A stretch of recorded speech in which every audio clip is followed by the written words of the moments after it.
د احمد مسعود او حمدالله محب خبرو ته د ټولنیزو رسنیو د کارکوونکو غبرګونونه. په سلامونو مو هرکلی کوم د اف جی نیوز چینل درنو لیدونکو. سلام، ستړي مشئ، وخت مو په خیر.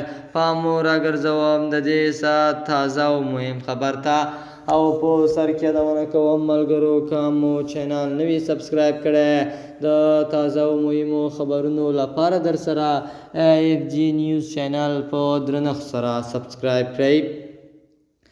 د احمد مسعود په مشرۍ د ملي مقاومت جبهې له مشر سره د افغانستان د پخواني حکومت د ملي امنیت شورا د سلاکار حمدالله محب خبرو ته د ټولنیزو رسنیو کارکوونکو بېلابېل غبرګونونه ښودلي دي. حمدالله محب د جمعې په ورځ پر خپل ټویټر پاڼه د مقاومت جبهې له مشر احمد مسعود سره پر یو لړ مسایلو د بحثونو خبر ورکړ، او ویل چې دواړو لورو په دغه خبرو کې د ولسوا او د جمهوري نظام ته پر ستنېدلو چې په هغه کې د ملي بیرغ په ګډون ملي ارزښتونه خوندي وي ټینګار یې کړی دی.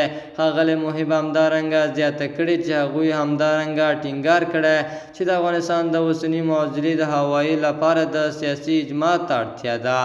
د مقاومت جبهې له حمدالله محب سره د احمد مسعود خبرې تایید کړي، خو په دې اړه یې نور جزئیات نه دي ورکړي.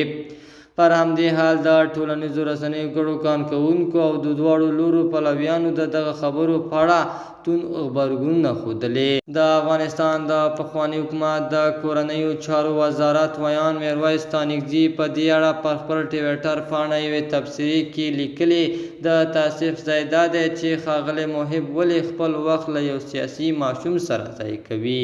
هېڅ که نه وي، یو څو ورځې خو د ملي امنیت شورا د سلاکار په توګه دنده ترسره کړې ده. د اف جی نیوز چینل درنو لیدونکو، دا زموږ د دې ساعت چمتو شوی خبر. تر بیا خیر چارې د الله په امان.